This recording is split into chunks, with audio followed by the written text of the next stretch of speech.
Okay. So yeah, Splatoon 3 did get announced officially. It did not get announced because Nintendo did not come out and say anything about it. This has nothing to do with Nintendo. So, excuse me. It is... But it's still a project by them. Yes, but Nintendo had nothing to do with the announcement. So therefore, it's... Wasn't it somebody from... It was the creator of Splatoon. Who announced it? The creator of Splatoon. He posted it on his Twitter. Posted it on his Twitter. That is an official announcement if we ever heard one. Well, No, he also did say Project Splatoon 3, Exactly. So I mean, I don't know even if but he has it's still an rights announcement, though. It's not... It's guaranteed. It's going to happen. It's an unofficial announcement. But it's going to happen. Basically, what's the difference between that and it's just some random person saying Splatoon 3 is coming? Yeah, like who? Like, There's oh, no I difference there. Except the fact that this guy works for Nintendo. Exactly, bro. That's the whole well, I thing. mean, you could also... He but is he can be literally the lying. producer. No, I get what why would he be lying? I get what Royer's saying because, like, think about it like this. He, like... It's like the same thing if, like, someone was fired from Nintendo and then stated they leaked, like, a bunch of stuff, like, Project Splatoon 3 is announced. That's not Nintendo announcing it, and that was an employee who worked on it. So, I mean, that's the same credibility of the creator himself, because even though he did post an image of everything, we can't take that full credibility, because he could be fucking with us. Honestly. Because if Nintendo isn't going to say anything, because Nintendo even hasn't even said anything. All they've said was that Splatoon 3, like... Didn't they just like his post and that's it? Yeah. And, like... No, it's definitely coming. Alright, I need to have hope that it's coming. It is coming. It's definitely coming. Like, I think... So how is that not an official There's announcement? nobody on this couch that's denying that it's coming. But at the same time, nobody on this couch was denying that it was coming before he came out and said anything. Okay, fine. You know what? I'll give you that. It was unofficially announced, but it was still announced though. Can we talk about the hype that surrounded it? That's gonna be amazing. I want to talk about like new implements to the game, things that should be incorporated, things that would be like just amazing for us to have in the game. I would. Yeah, that sounds like a great idea. We should totally do that. I'm sorry, remedial, but like. Let's talk about that kind of stuff. Okay. I for one would like to see basically an improved version of the salmon run. I want to see the... What do you mean? I want to see like an specifics. endless version. I want to see like... How far... Yeah, you brought up... I want to like a Call of Duty Zombies sort of thing. Kind of like a survival mode type of thing with salmon run. What we like, so maybe like bring your own weapon into it, like that definitely I do, and maybe upgradable weapons. Like, and here's the thing, you could also be fun. Here's something also you could do, like because remember you get gear from Salmon Run specifically, and you only have to like that would be a cool thing to level up the gear, but like you only use Salmon Run gear if you get tank. Yeah, that would be cool because like here's the thing, the gear you get, the gear you get from like normally bought. That's alright, but you get really cool, unique Salmon Run gear, and that could have unique abilities on it when you're in Salmon Run. Well, I will say this though, what I didn't appreciate what I do not appreciate in Splatoon 2 is the random weapons generation. Like, they just hand you guys random weapons, and I get it, I understand, what their whole premise behind it is, bringing your own weapon might be a little bit too busted. But, like, if everybody's carrying, like, Slayer weapons, for example, it may not make for a balanced team. And it also reduces the challenge as well. It makes it a little bit too easy. Especially the rewards that are involved. You get, like, a shit ton of gold, a crap ton of EXP, some tickets that will allow you to gain more EXP in certain items of gear. Helps you grind a little bit better. Like, and that stuff is, like, actually to die for in Splatoon 2.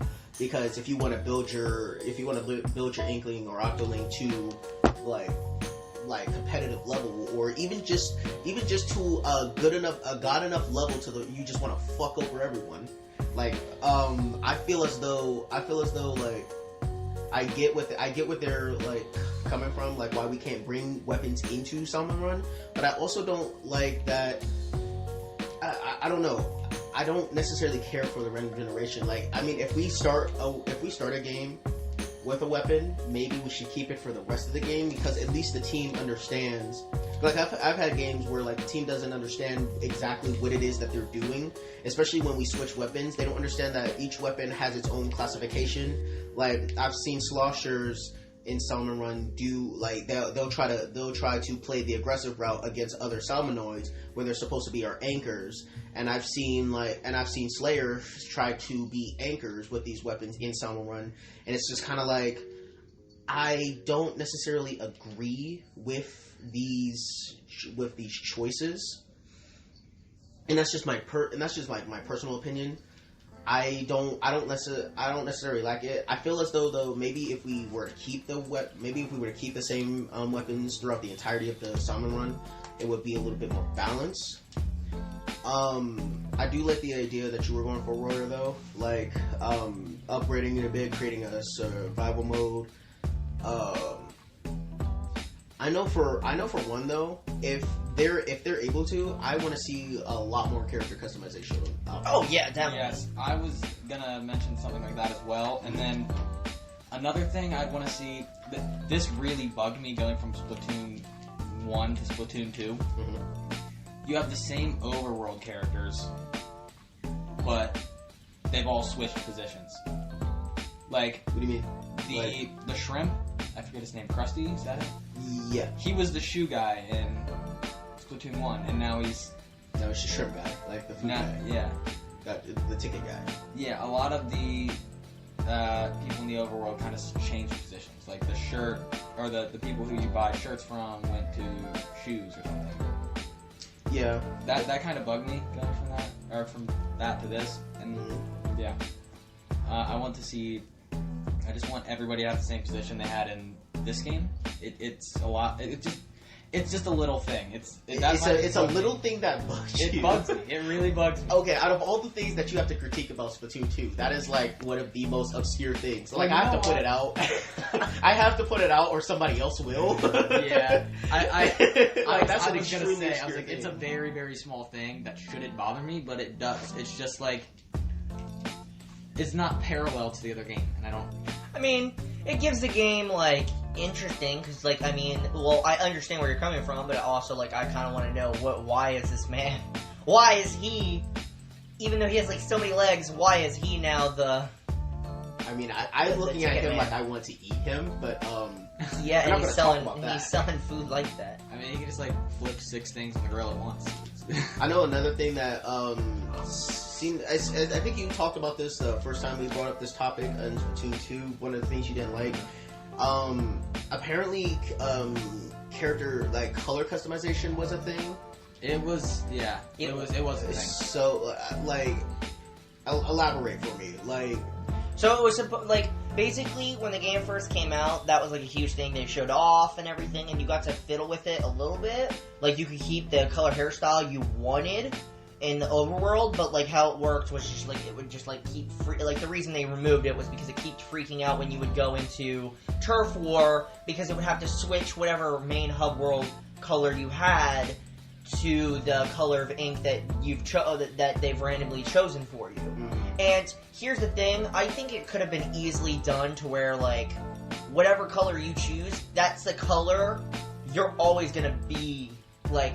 Because here's the thing, we've played all Splatoon 2 together, and there are times where me and Jacob see green and my Joy-Cons, like the green and pink, while then you see blue and orange. Mm-hmm. So they definitely could have made it to where, hey, my favorite color is yellow, I want to be, my hair color to be yellow, I want my character to be yellow, and then when I go into battles, only my screen, I see yellow versus another color. Well, you guys could. I know that takes a little bit more work, but I think they could definitely have done that. I think they definitely. Sorry for interrupting, but I think that if it was easy like that, then we would have had it, because they tried to do it at the beginning of the game, as we elaborated. Well, no, because like they made it to where you had that certain color, but remember, it's only in your hub. Yeah, yeah, it's only in your hub world. When you go into the actual match, they automatically choose a color for you. I don't know. I like the randomized color. It makes things. It adds a difference. Okay, it's like a variable in the game that keeps. But yeah, and then you end up, and then whatever color that is, that's you end up being that's in so the hub lame world. though, because like if I have like Style. You brought this up, Royer, a couple